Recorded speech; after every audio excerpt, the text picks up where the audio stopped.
부모님이 없다는 건, 고아원 출신이라는 건 말하지 않아도 표정과 말투에서 그리고 행동 하나하나에서 드러나곤 했던 것 같습니다.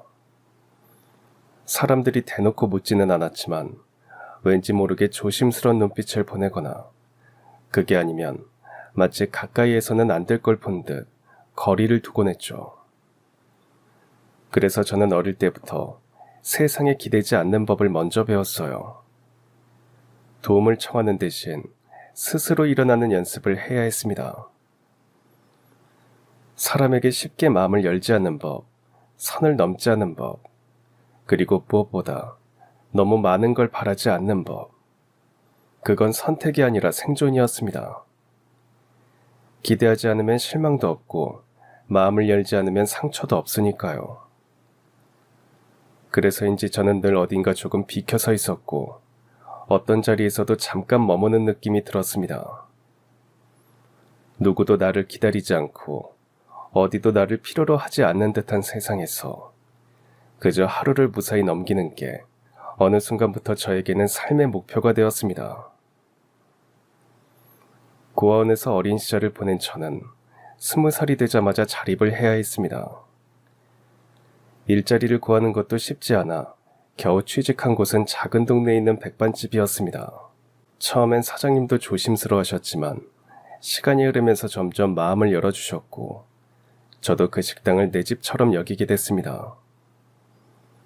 손님들 바쁠 때 앞치마 두르고 같이 일하던 사장님, 혼자 사는 제게 항상 먼저 밥 먹었냐고 묻고 손수 만든 반찬을 싸주시던 사장님이 계셨기에 저는 외롭지 않았습니다. 그렇게 2년을 그 식당에서 일했고 그날도 평소와 다르지 않은 반나절이 지나갔습니다. 다른 게 있었다면 점심 장사를 마치고 갑자기 급한 일이 생겼다면서 가게를 비운 사장님이었죠. 저는 혼자 남은 가게에서 저녁 장사를 준비하고 있었는데요.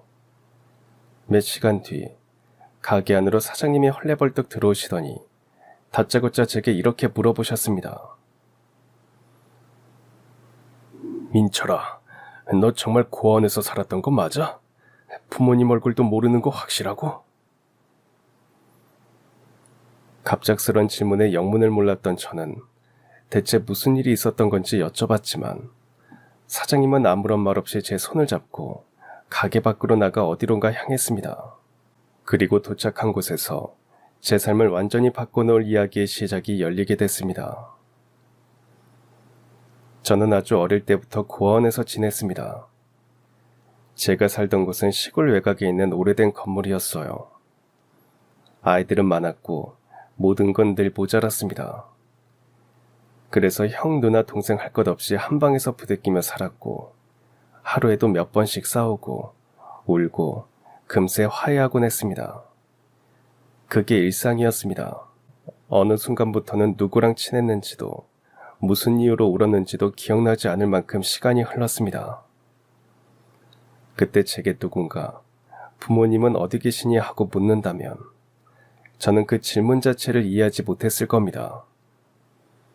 부모님이라는 존재를 본 적도 들어본 적도 없었으니까요. 그저 저는 세상이라는 게 원래 이런 곳인 줄 알았습니다. 큰 방에 여러 명이 함께 자고 식판 들고 줄을 서서 밥을 먹고 정해진 시간에 학교에 다녀오면 숙제를 하는 게 전부였어요. 세상은 고아원 울타리 안에서만 존재했죠. 그런데 초등학교에 들어가면서부터 조금씩 달라졌습니다. 같은 반 아이들 대부분은 엄마가 도시락을 싸주거나 아빠 이야기를 하며 자랑도 했습니다. 처음엔 그냥 그런가 보다 했지만 점점 느껴졌어요. 내가 사는 방식이 내게 없는 무언가가 다른 친구들에겐 있다는 걸요. 그래서 그 무렵부터 저는 자신감도 없어졌고 말수가 줄어들었습니다. 그리고 부모님의 존재에 대한 의문이 마음에 자리 잡기 시작했습니다. 그러다 초등학교 5학년쯤 고아원에 어떤 형이 새로 들어왔습니다. 같은 방을 쓰게 돼서 조금 친해져서 한 번은 제 고민을 그 형에게 털어놨습니다. 형, 우리 부모님들은 무슨 사정이 있었던 걸까? 그래도 언젠가는 우리를 찾으러 오지 않을까? 아니면 내가 나중에 어른 돼서 찾아봐도 되겠지? 제 말을 들은 형은 어이없다는 듯 말했습니다. 야, 민철아, 우리 같은 애들은 다 버려진 애들이야. 그거 몰랐냐? 버려졌다니. 한 번도 들어본 적 없는 그 말에 그날 밤 저는 처음으로 이불을 뒤집어 쓰고 울었습니다. 정말 내가 버려졌는지, 그랬다면 왜 그랬는지 이유라도 알면 납득할 수 있을 텐데 아무것도 알 수 없다는 사실에 낳아준 부모에 대한 원망이 들기 시작했죠. 그리고 중학생이 되면서부터는 사춘기도 온 탓인지 마음을 잡지 못하고 방황했습니다. 수업 시간엔 엎드려 자기만 했고 선생님 말씀에 대꾸했고 같이 지내던 아이들과 싸움도 자주 했습니다. 하지만 사실은 외로웠던 거죠.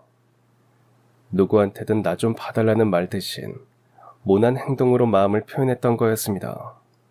그렇게 방황하던 시절이 지나가고 어느덧 저도 고등학교 3학년이 되었습니다.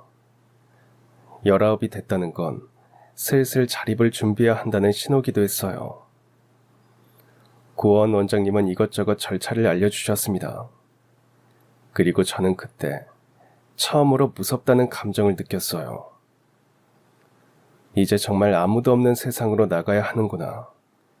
누군가의 보호도, 울 수 있는 어깨도, 밥 차려주는 손길도 없이 살아야 한다는 게 그때야 실감이 나더군요.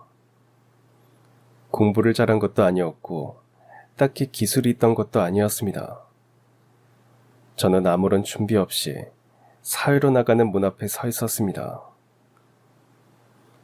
고등학교를 졸업하고 고아원 문을 나섰을 때 제 손에 쥐어진 건 고작 최소한의 자립 정착금과 얼마 안 되는 짐이었어요. 그리고 이제부터는 스스로 먹고 살아야 한다는 막막함이 따라붙었죠. 대단한 재능이 있는 것도 아니었고 공부를 잘했던 것도 아니었고 수업이나 컴퓨터 시간엔 졸기 일수였으니 자격증 하나 제대로 따둔 것도 없었습니다.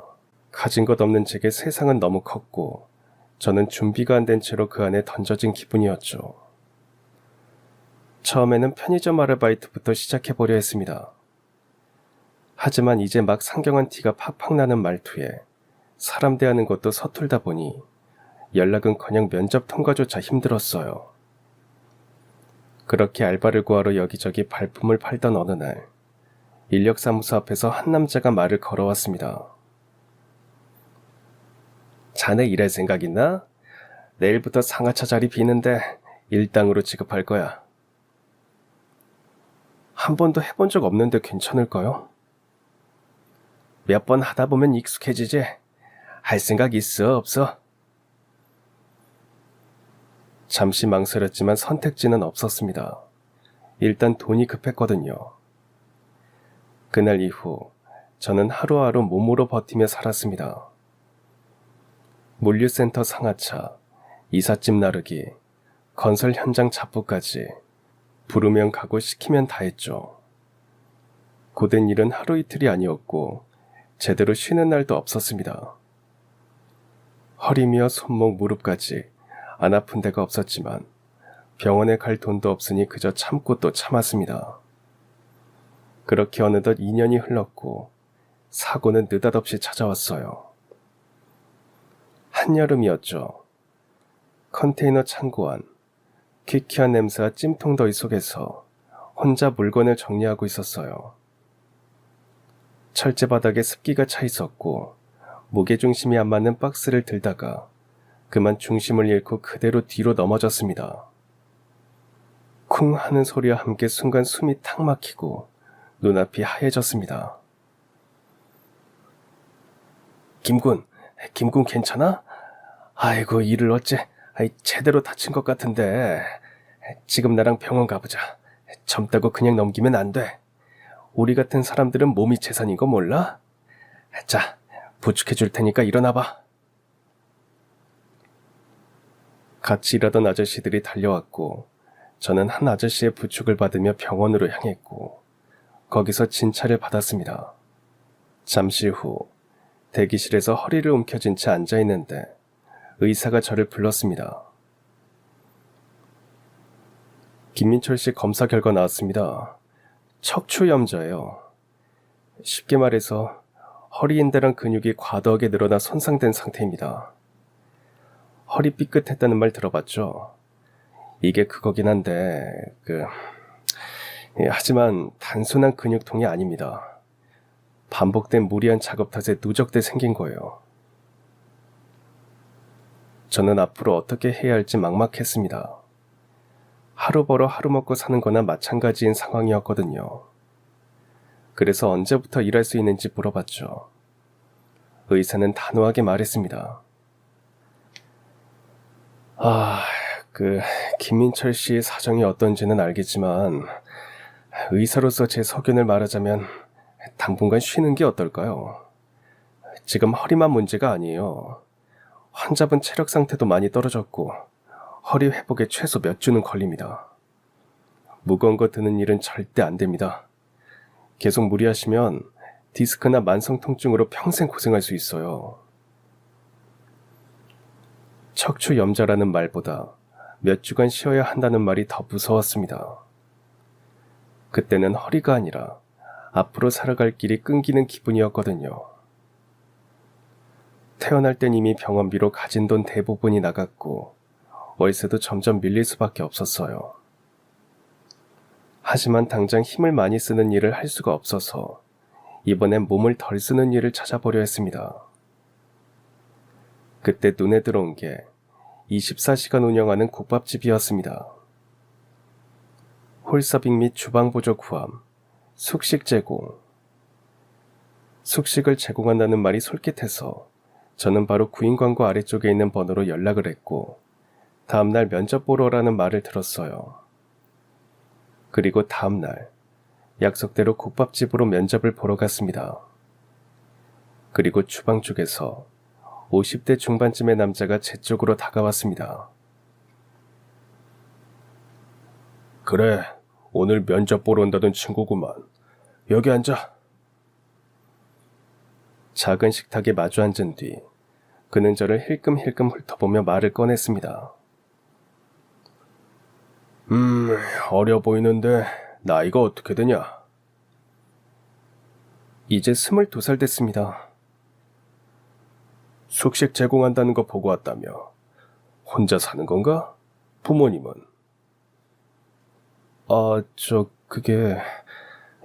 부모님은 안 계십니다. 혼자 지내고 있어요. 에? 부모님이 없어? 아니 왜? 고아원에서 살았습니다. 제 말에 사장은 잠깐 눈빛이 흔들렸고 당황한 티를 숨기는 듯 하더니 이내 화제를 돌리더라고요. 그럼 이런 일 해본 경험은 있어? 네, 식당은 처음이지만 그동안 공사장 택배 상하차 같은 일을 해봤습니다.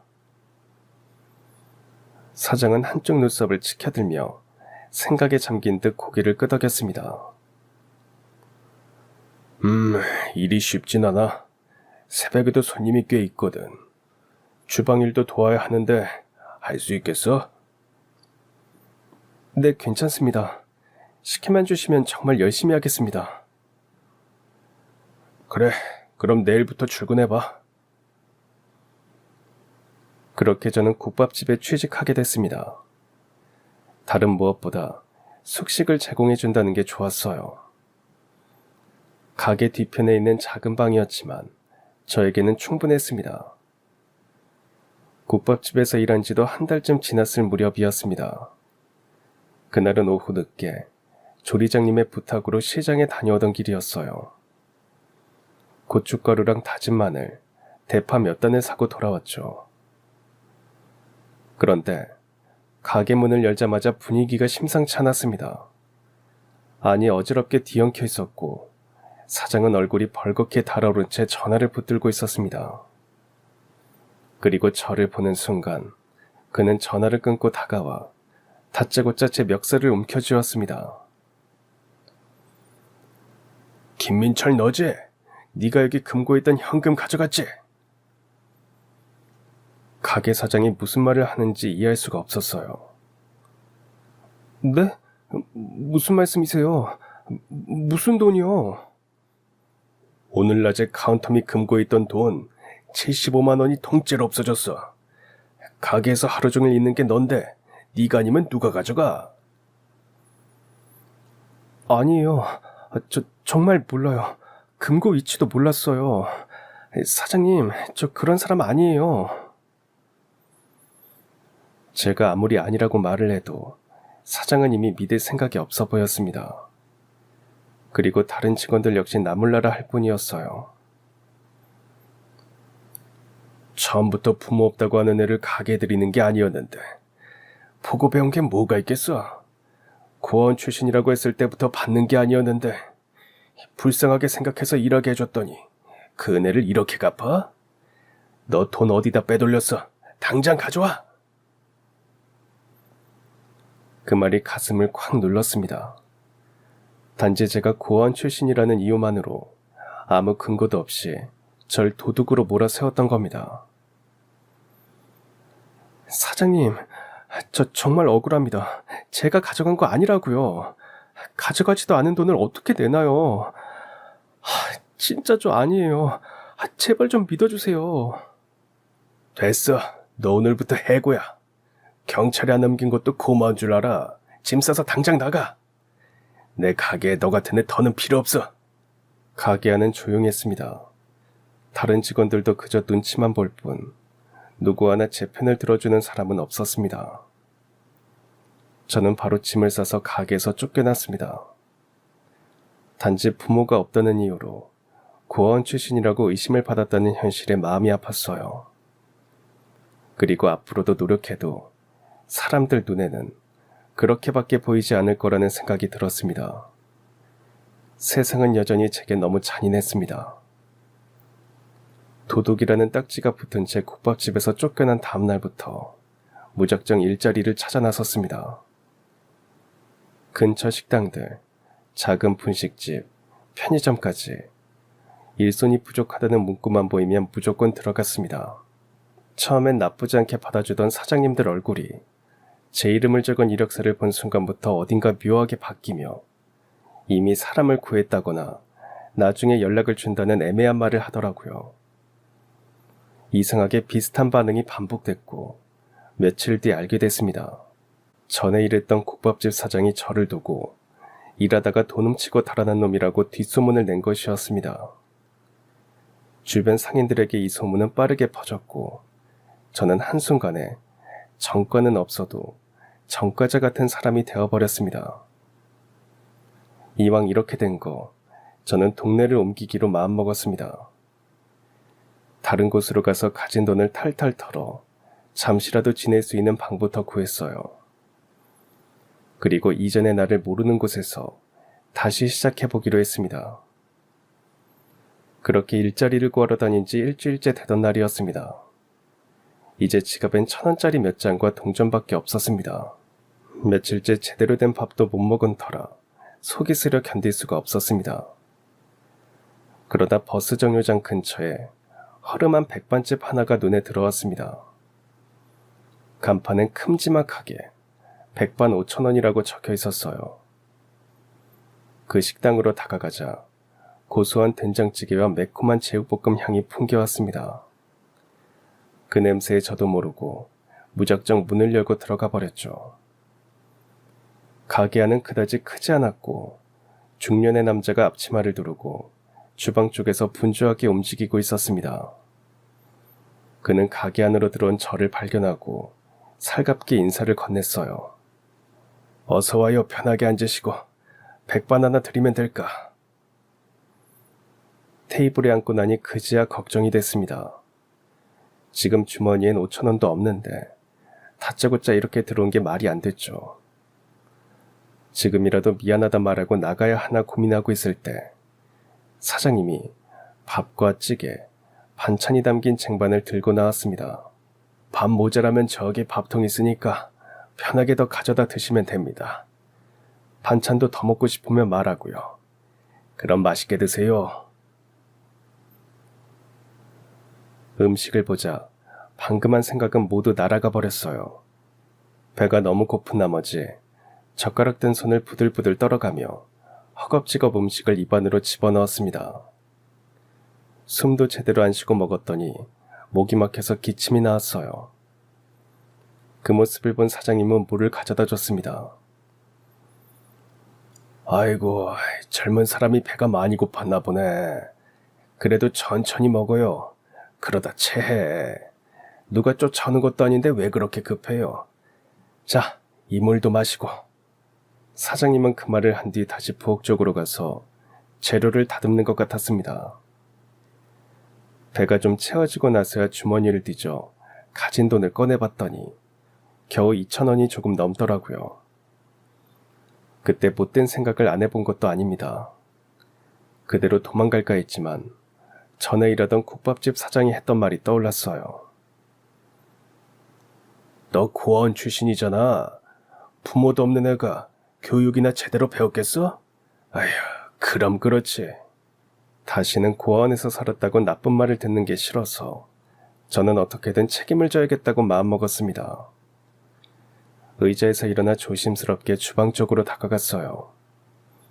사장님은 고무장갑을 끼고 설거지를 하시다가 저를 보고는 고개를 드셨습니다. 왜요? 음식이 모자란가? 그게 사장님, 정말 죄송한데요. 제가 지금 가진 돈이 별로 없어서요. 혹시 오늘 설거지나 청소 같은 걸 하면 그걸로 모자란 밥값을 대신할 수 있을까요? 그 말을 하면서도 너무 창피했습니다. 그 순간의 굴욕감은 말로 설명할 수가 없었어요. 사장님은 저를 한참 바라보시더니 고무장갑을 벗고 수건으로 손을 닦으셨습니다. 그러고는 주방에서 홀로 걸어 나왔어요. 한 대 맞을 각오까지 했지만 그 사장님의 입에서 나온 말은 의외였습니다. 그렇게까지 배가 고팠어요? 네, 사장님. 정말 죄송합니다. 돈이 모자란 거 알면서도 너무 배가 고파서 들어왔어요. 사실 제가 며칠 제대로 밥을 못 먹었거든요. 보니까 아직 어린 것 같은데 무슨 사연이 있는지는 모르겠지만 뭐 그래요. 오늘 밥값 모자란 거는 우리 가게에서 몇 시간 일한 걸로 대신 받을게요. 일단 주방 가서 설거지부터 해봐요. 그 한마디가 그렇게 고마울 수가 없었습니다. 저는 바로 앞치마를 두르고 물을 틀고 기름때 낀 그릇들을 닦았어요.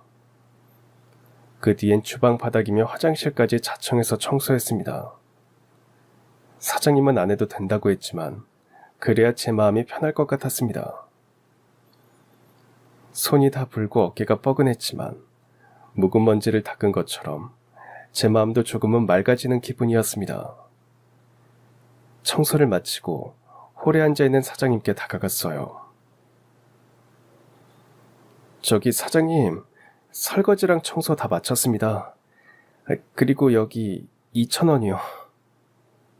사장님은 제가 건넨 1,000원짜리 지폐 2장을 보기만 하시다가 말했습니다. 이거 나 다 주면 내일부터는 어떡할 거예요? 또 아무데나 들어가서 밥 먹고 몸으로 때운다고 할 건가? 거기까지는 생각을 안 해봤기에 아무 말도 못하고 있었죠. 그러자 사장님은 저를 의자에 앉히더니 다정하게 물어보셨어요. 이름이 어떻게 되나? 저 김민철이라고 합니다. 사장님, 오늘은 정말 죄송하고 감사했어요. 말씀 편하게 해주셔도 돼요. 그래, 김군. 어쩌다 그런 거야. 혹시 무슨 사연이라도 있어? 저는 한숨을 쉬며 모든 걸 솔직하게 털어놨습니다. 고아원에서 자랐다는 것, 몸이 상해서 육체노동을 그만두게 된 것, 겨우 구한 식당에서 누명을 쓰고 쫓겨난 얘기까지요. 사장님은 아무 말 없이 조용히 제 말을 들었습니다. 그리고는 씁쓸한 미소를 지으며 말하셨습니다. 아이고, 어린 나이에 많이 억울했겠네. 사람이 사람을 너무 쉽게 의심해선 안 되는데 말이야. 근데 김군이 그건 알았으면 좋겠어. 세상 사람들이 모두 다 그 국밥집 사장 같은 건 아니야. 좋은 사람이 훨씬 많다고. 사장님은 그냥 해본 말일지 몰라도 저는 그 말을 듣고 울컥했습니다. 지금까지 단 한 번도 저를 그렇게 대해준 사람은 없었거든요. 그리고 사장님은 또 한 번 제게 놀랄만한 제안을 했습니다. 그리고 김군, 혹시 당장 이럴 데 없으면 나랑 같이 일해보지 않겠어? 제가 너무 놀라서 아무 말도 못하고 있자 사장님이 덧붙이셨습니다. 당장 큰 돈은 못 줘. 나도 겨우 가게 꾸려가고 있는 거라. 그래도 김군이 오늘 하는 거 보니까 손끝도 야무지고 열심히 하더라고. 같이 일해보는 거 어때? 저는 바로 고개를 끄덕였습니다.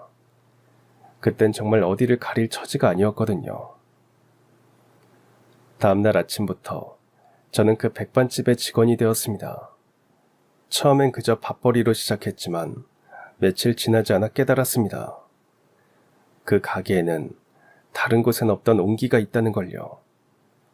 그리고 사장님과의 합도 척척 맞았습니다. 그래서 금방 적응할 수 있었고 사장님은 이런 제게 말했습니다. 민철아, 너 처음 봤을 때부터 익숙해서 낯설지가 않긴 했어. 근데 이렇게 나랑 일하는 합도 잘 맞는 거 보면 민철이 네가 우리 식당에서 일할 운명이었나 보다.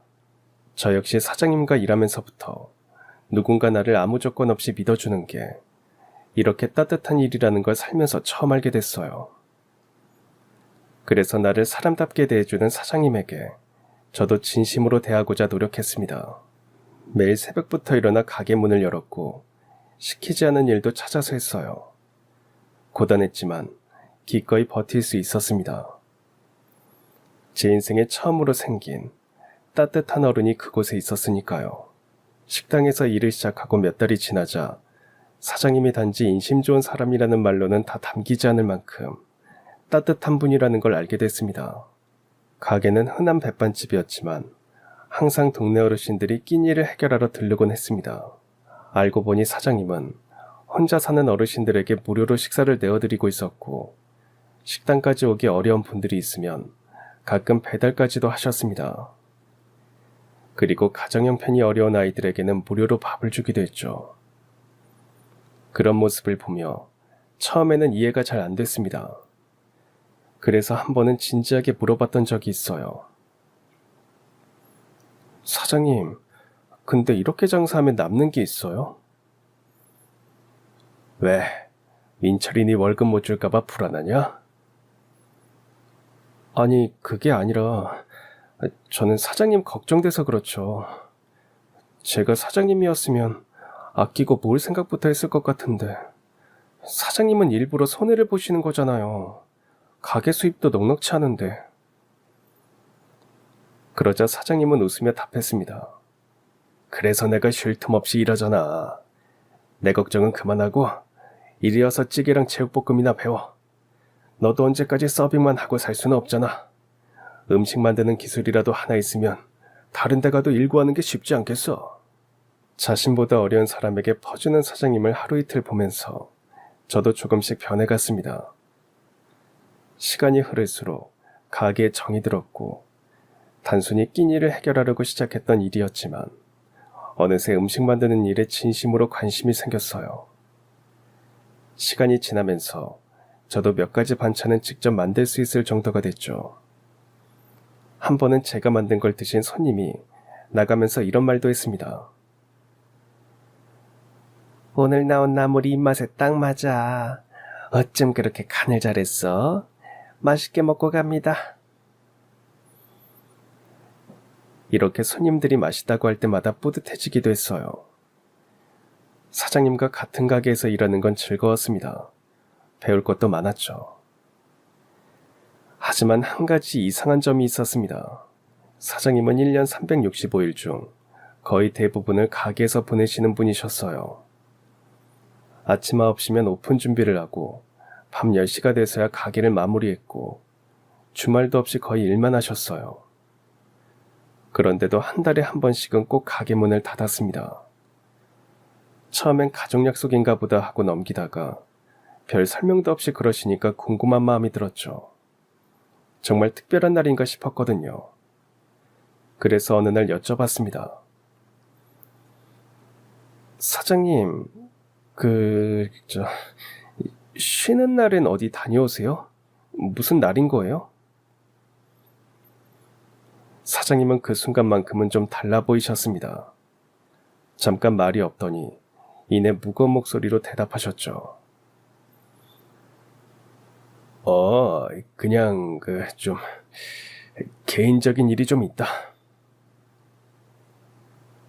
평소와 달리 무겁게 말하는 사장님의 얼굴을 보며 궁금했지만 더 물어보는 건 예의가 아닌 것 같아 저도 그냥 고개만 끄덕였습니다. 그즈음 백반집에서 일한 지도 2년 정도 가까이 되어가고 있었습니다. 처음엔 하루 벌어 하루 살기 바빴지만 일하면서 조금씩 나도 언젠가는 이런 식당 하나 갖고 싶다는 꿈이 생겼어요. 사장님이 음식을 대하는 태도, 손님을 대하는 방식, 모든 게 다 배울 점이었고 그래서 차근차근 준비해보기로 하고 낮에는 가게에서 일하고 밤에는 조리학원에 다녔습니다. 학원비는 솔직히 부담이 컸습니다. 남은 돈 거의 다 털어넣어야 했고 일하면서 공부까지 하는 게 쉽지는 않았죠. 그걸 알게 된 사장님이 어느 날 슬며시 말을 꺼내셨습니다. 김구원, 너 요즘 학원에서 공부한다면서. 잘 생각했다. 자격증 하나 갖고 있으면 든든하지. 이거 얼마 안 되지만 받아라. 사장님은 봉투를 하나 주셨고 그 안에는 돈이 들어 있었습니다. 사장님, 저도 학원비 낼 정도는 있어요. 이것까지 받을 순 없습니다. 직원복지라고 생각해. 마음 같아서는 학원비 전부 다 대주고 싶은데 지금 가진 게 그것밖에 없네. 미안하다. 미안하다니요, 사장님. 감사합니다.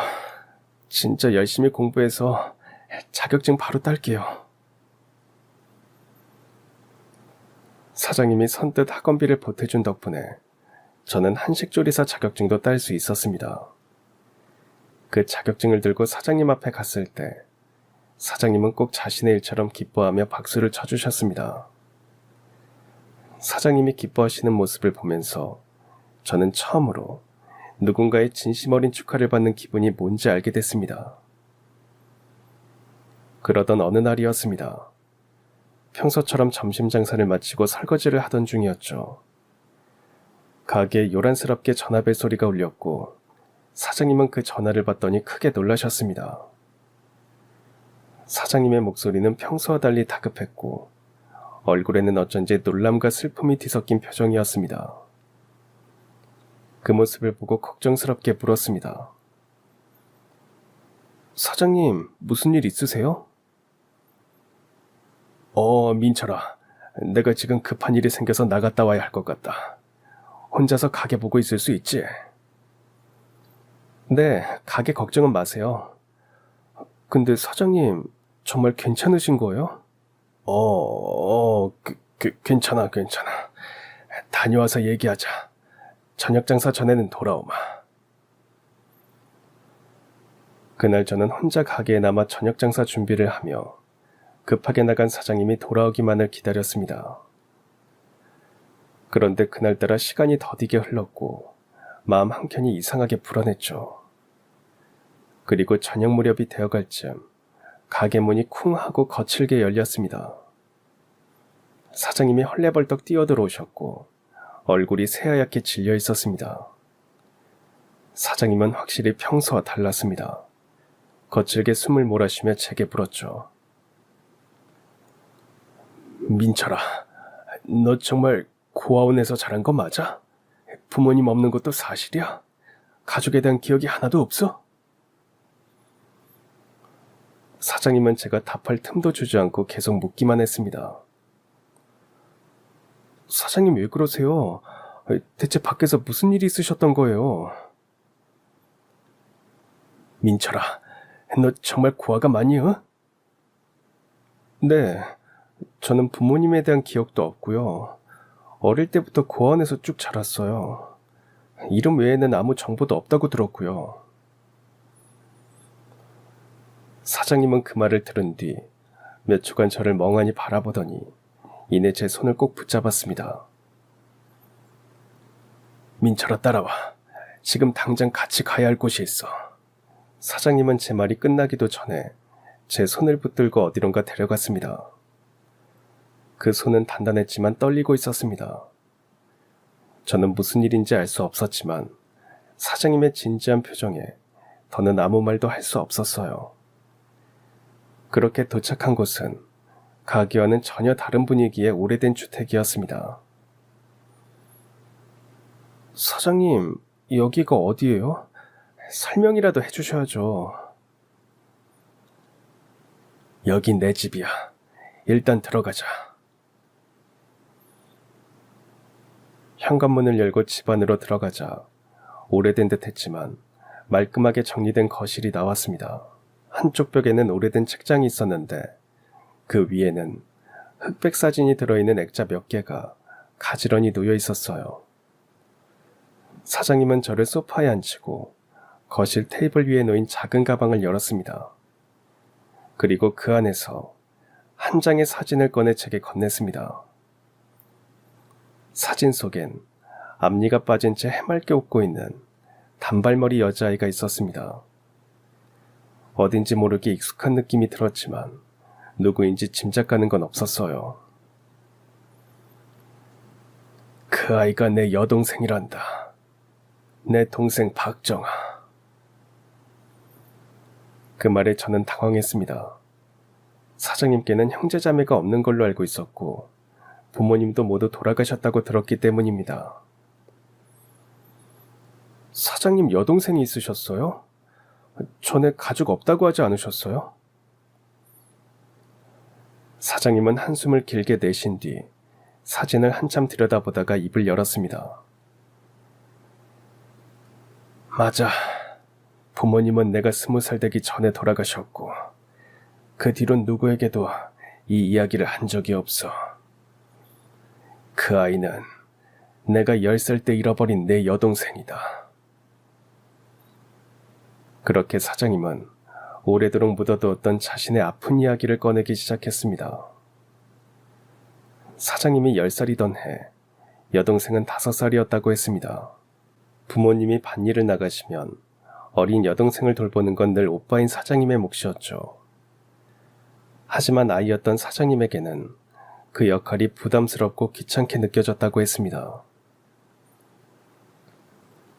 동생을 잃어버린 그날도 친구들이랑 읍내 장에 가기로 약속했었는데 여동생이 또 졸라대는 거야.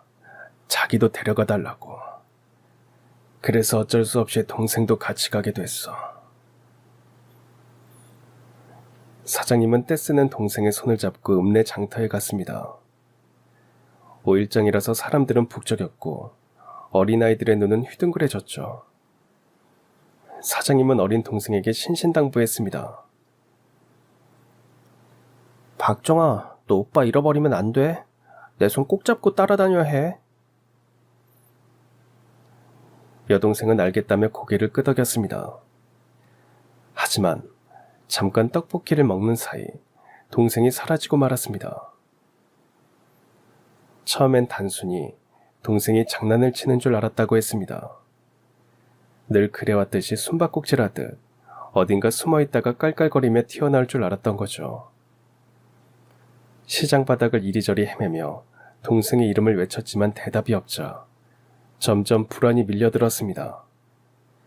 얼굴이 창백해졌고 손은 덜덜 떨리기 시작했죠. 사장님은 장터 한복판에 주저앉아 울고 또 울었다고 했습니다. 그날 저녁 장터는 이미 경찰과 동네 사람들로 가득 차 있었습니다. 스피커가 있는 트럭이 돌아다니며 여동생의 인상착의를 알렸고 며칠 뒤엔 가게마다 전단지가 붙었지만 동생은 어디에서도 찾을 수가 없었습니다. 그렇게 시간이 흐르자 가족의 삶도 함께 무너졌어요. 사장님의 어머니는 딸을 잃은 그날부터 음식을 거의 드시지 않았고 결국 누워만 계시게 되었습니다. 엄마 죄송해요. 정말 죄송해요. 제가 정아를 잘 봤어야 하는데. 사장님이 울면서 말을 해도 어머니는 누워서 그저 허공만 바라볼 뿐이었습니다.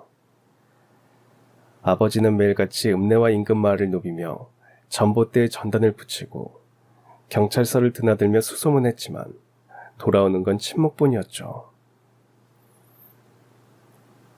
아버지, 우리 정아 아직 못 찾았대요. 그래도 포기하지 말자. 우리가 정아를 포기하면 안 되지. 가족이잖니. 아버지가 어떻게든 우리 정아 찾을 거다. 아버지 죄송해요. 정말 다 저 때문이에요. 제가 그날 시장만 안 갔어도 이런 일은 없었을 거예요. 사장님의 아버지는 말없이 사장님의 머리를 쓰다듬기만 했습니다. 하지만 몇 년이 지나도록 사장님의 동생은 머리카락 한 올 보이지 않았어요. 결국 어머니는 병상에서 끝내 숨을 거두셨습니다. 그 충격은 고스란히 사장님의 마음에 깊은 죄책감으로 박혔습니다. 자신을 향한 자책은 밤낮 없이 이어졌고 오랫동안 잠도 제대로 이루지 못했다고 했습니다. 여동생을 잃은 날이 어쩌면 자신의 인생이 멈춰버린 날이라고 말이죠. 어머니가 떠나신 지 몇 해 후 아버지도 병약해지셨고 눈을 감기 직전까지도 딸의 이름을 부르셨습니다. 사장님은 아버지의 손을 잡고 마지막 약속을 했다고 합니다. 아버지, 제 동생 정아, 제가 무슨 일이 있더라도 시간이 얼마나 걸리든 끝까지 포기하지 않을게요. 꼭 찾겠습니다. 그리고 그 다짐대로 가게를 하면서도 동생을 찾는 데 온 정성을 쏟았지만 쉬운 일은 아니었습니다. 처음에는 혼자 찾아보다가 나중에는 사람까지 써가면서 동생의 흔적을 찾아 헤맸죠.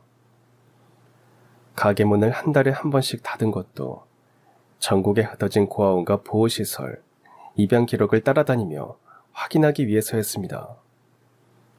그동안 궁금했던 의문이 풀리는 순간이었어요. 그럼 그동안 동생분을 혼자서 계속 찾아다니신 거예요? 그래, 근데 쉽지 않더구나. 처음엔 단서라도 있을까 싶어서 어디든 찾아다녔지. 사람들이 뜬구름 잡는다고 했지만 난 멈출 수가 없었어. 사장님의 눈빛이 먼 곳을 향해 있었습니다. 저는 한참을 망설이다가 다시 물었습니다. 그럼 지금은요? 혹시 동생분을 찾으신 건가요? 순간 사장님의 손이 떨리는 게 느껴졌습니다. 그리고 슬픈 얼굴로 제게 말씀하셨어요. 찾긴 했지. 근데 이미 이 세상 사람이 아니더구나. 거의 20년 전에 떠났다고 하더라. 그 말을 듣고 저도 무슨 말을 해야 할지 몰라 그냥 조용히 있었습니다. 어떤 말도 위로가 되지 않을 것 같았거든요. 사장님은 슬픔에 잠긴 목소리로 말했습니다. 내가 동생을 지켜주지 못했어. 그날 시장에만 가지 않았어도. 아니, 떡볶이를 먹는다고 그렇게 한눈 팔지만 않았어도 우리 정아는 살아있었을 거야. 사장님의 목소리는 무너져 내리듯 떨렸고 눈가엔 어느새 눈물이 맺혀 있었습니다. 그런데 잠시 뒤 사장님은 가방에서 또 다른 봉투 하나를 꺼내 제게 내미셨습니다. 민철아, 혹시 이게 뭔지 알아보겠니? 그 안에는 오래된 서류 한 장이 들어있었습니다. 낡은 종이에 찍힌 글씨, 흐릿해진 도장. 그건 누가 봐도 고아원 입소 기록이었습니다. 그리고 이름나는 낯익은 이름이 적혀 있었죠. 이거 제 이름이잖아요. 그런데 이걸 사장님이 왜 가지고 계신 거예요? 제가 놀라서 묻자 사장님은 무겁게 숨을 들이쉬며 말했습니다. 이건 말이다. 동생의 흔적을 찾는 과정에서 구하게 된 자료야. 동생이 아이를 고아원에 맡길 때 직접 작성한 입소 동의서 사본이라고 하더구나. 거기까지 말한 사장님은 숨을 크게 한번 들이마시고는 충격적인 사실을 알려주셨습니다. 놀라지 말고 듣거라. 아무래도 네가 내 조카인 것 같구나. 저는 깜짝 놀랐습니다. 아무 생각도 할 수 없을 정도로요. 네? 잠깐만요. 제가 사장님 조카라고요? 그게 무슨 말씀이세요? 아니, 사장님 여동생 말씀하시다가 왜 갑자기 제가 조카라고 하시는 거예요? 이해가 되게 말씀해 주셔야죠. 사장님은 제 반응을 예상이라도 했다는 듯 저를 진정시킨 후에 자신이 알게 된 사실을 말해줬습니다. 나도 이게 다 무슨 일인지 믿기 어려웠어. 하지만 내가 정화를 찾아달라고 부탁한 사람들이 알아낸 정보고 다 사실이야. 내 여동생은 실종되고 나서 고향에서 아주 멀리 떨어진 보호시설에서 자랐다고 하더라. 그리고 성인이 된 후에 한 남자를 만나 바로 결혼했지. 남편이랑 단칸방에 살면서 아들 하나를 낳았대. 그런데 사장님은 말을 멈추고 목이 타는지 물 한 모금을 마셨습니다. 이어지는 말은 더 슬픈 이야기였어요. 그렇게 세 식구가 오순도순 살고 있는데 어느 날 부엌에서 난 불이 순식간에 온 집으로 번졌다는구나. 동생 남편은 아내와 아기를 구하려다 그 자리에서 숨졌고 동생은 간신히 아이만 안고 탈출했어. 그날 이후 가진 것도 잃고 남편도 잃고 동생 혼자 아기를 키우면서 참 힘들게 살았던 것 같아. 그러다 결국은 너무 힘든 나머지 아이를 고아원에 맡긴 거야. 나중에 꼭 데리러 오겠다고 하고 말이다. 그렇게 다시 아이를 데려오려고 제 몸 혹사시켜가면서 일을 하다가 병이 났단다. 몸도 마음도 다 망가졌다고 하더라. 결국 얼마 못 가 세상을 떠났다는 거야. 다행히 친하게 지내던 친구가 정화가 세상 뜨기 전에 맡긴 서류를 혹시 몰라서 지금까지 챙겨뒀다고 하더구나. 사장님은 마지막 말을 어렵게 내뱉으며 손등으로 눈물을 훔쳤습니다. 사장님이 의뢰한 탐정들이 여동생의 친구까지 찾아냈고 친구분이 가지고 있던 서류와 사진들이 마침내 사장님 손에 들어오게 된 거였어요. 저는 모든 이야기를 듣고도 혼란스러웠지만 결국 모든 상황과 증거는 제가 사장님이 잃어버린 여동생의 아들, 그러니까 조카일지도 모른다는 걸 가리키고 있었습니다. 사장님, 그럼 혹시 그 아이가... 그래, 내 여동생이 고아원에 맡긴 그 아이가 바로 민철이 너 같구나. 기억하니 내가 너 처음 봤을 때부터 낯설지 않다고 했던 거 말이다. 난생 처음 보는 얼굴인데도 정이 갔고 자꾸 마음이 쓰였어. 그리고 다시 보니까 여동생이 웃으면 나오던 눈매도 많이 닮았고 말이다. 민철이 네가 정아 아들이 아니라면 왜 내 동생이 이 고아원 입소 서류를 가지고 있겠니? 난 네가 정아의 아들, 내 조카라고 믿는다. 아니, 확신해. 그 말을 듣고 사장님 여동생의 어린 시절 사진을 다시 보니 제가 어렸을 때 모습과 많이 닮은 듯 했습니다. 하지만 몇 시간 만에 일어난 일을 쉽사리 받아들이기란 힘들었어요. 너무 갑작스러웠고 모든 게 꿈 같았으니까요.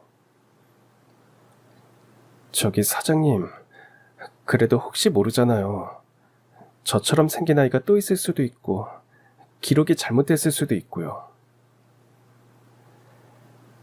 아니야, 나는 확신한다. 민철이 너는 내 조카가 맞아. 제가 조카라고 철석같이 믿고 있는 사장님께 저는 조심스럽게 말씀드렸어요. 사장님 이러지 말고 저희 유전자 검사라도 해보면 어떨까요? 정식으로 제가 사장님 조카가 맞는지 말이에요. 그래, 민철이 네 뜻이 그렇다면 그 검사 해보자. 저희는 다음날 바로 유전자 검사를 한다는 병원을 찾아갔고 검사 결과가 나오기까지 몇 주 동안 각자의 자리에서 평소대로 일을 하며 기다렸습니다. 식당은 예전에도 그랬듯 분주했고 크게 달라진 것도 없었어요. 달라진 게 있다면 사장님이었습니다. 사장님의 눈빛에는 어딘가 설렘이 묻어 있었어요. 그리고 드디어 병원에서 결과가 나왔으니 방문해달라는 전화가 왔습니다. 저희는 바로 병원으로 향했고 의사에게 결과를 들을 수 있었어요. 두 분은 유전적으로 가까운 친척 관계가 확인됐습니다. 보통 삼촌과 조카 사이에서 보이는 유전적 일치도와 같습니다. 그 말을 들은 사장님은 저를 꽉 끌어안고는 말했습니다. 봐라, 내 말이 뭐랬어. 민철이 너는 내 조카가 맞다고 했잖니.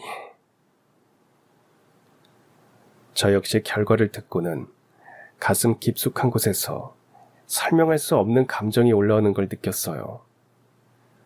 곁에 있던 사장님, 아니 삼촌은 두 손으로 얼굴을 가리며 고개를 숙였습니다. 그리고 한참을 어깨를 들썩이며 눈물을 흘리시다가 말씀하셨어요. 내가 맞았어. 괜히 민철이 너한테 끌린 게 아니었다. 처음 네가 식당 문 열고 들어온 날부터 이상하게 마음이 쓰였거든. 그게 다 내 동생 아들이라서 우리가 가족이라 그랬던 거였어. 기쁘면서도 복잡한 감정이 한꺼번에 몰려왔지만 확실히 알 수 있었습니다. 저는 이제 혼자가 아니라는 걸요. 저 진짜 가족이 생긴 거네요. 아직도 그게 믿기지가 않아요. 민철아, 이제부터는 내가 옆에 있으마. 네 엄마가, 그러니까 내 여동생이 끝까지 지켜주려 했던 너를 이제는 내가 지키고 책임질 거야. 너는 내게도 이 세상에 남은 유일한 가족이니까 말이다. 그날 병원을 나서며 삼촌과 저는 두 손을 꼭 잡고 오래도록 함께 걸었습니다. 많은 말은 없었지만 무겁던 마음이 조금씩 가벼워지는 걸 느낄 수 있었어요. 언젠가부터 제게는 가족이라는 단어는 남의 이야기였고 너무 오래 그 빈자리에 익숙해져 있었습니다. 그래서 누군가에게 내 편이 되어달라는 말조차 할 수 없었죠. 하지만 그날 이후부터는 모든 게 달라졌습니다. 나를 끝까지 믿어줄 사람이 있고 존재만으로 반가워 울어주는 가족이 생겼거든요. 삼촌은 가끔 혼잣말처럼 이렇게 말하곤 합니다. 우리 정아가 너 지켜주려고 그랬던 거야. 너 다시 여기 오게 하려고. 결국 너 데려다 줬잖아.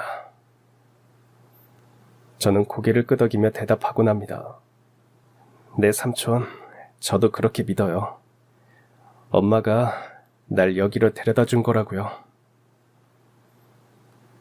그리고 그렇게 저는 누군가의 조카로, 가족으로, 그리고 누군가의 소중한 사람으로 새로운 삶을 시작했습니다. 이제는 혼자가 아닙니다. 제게도 지켜야 할 가족이 생겼고 그렇게 궁금했던 부모님이 어떤 분인지도 알게 됐죠. 저는 버려진 게 아니었습니다. 제 부모님은 어떻게 해서든지 저를 지켜주려 했던 분들이었어요. 가족이란 누군가에겐 너무도 당연한 존재일지도 모릅니다. 하지만 부모님 없이 고아원에서 자란 제게는 기적처럼 찾아온 선물이었습니다. 처음 식당에 들어선 날, 따뜻한 백반보다 더 따뜻했던 건 묵묵히 저를 지켜봐 주시던 사장님의 눈빛이었습니다. 그분이 제게 남은 단 하나의 피부치였다는 사실은 세상이 몰래 준비해둔 선물 같았습니다. 이제 저희는 사장과 종업원이 아니라 삼촌과 조카로, 유일한 가족으로 서로의 삶을 지탱해주는 존재가 되었습니다. 바쁠 땐 주방을 함께 지키고 가끔은 늦은 밤 제육볶음에 소주 한 잔을 나눠 먹으면서 우리만의 방식으로 살아가고 있죠. 세상이 제게 준 단 하나의 가족. 저는 앞으로도 그 기적 같은 인연을 지키며 살아갈 겁니다. 그럼 지금까지 사연 들어주셔서 감사합니다. 사연이 재밌으셨다면 구독과 좋아요 부탁드려요. 감사합니다. 안녕히 계세요.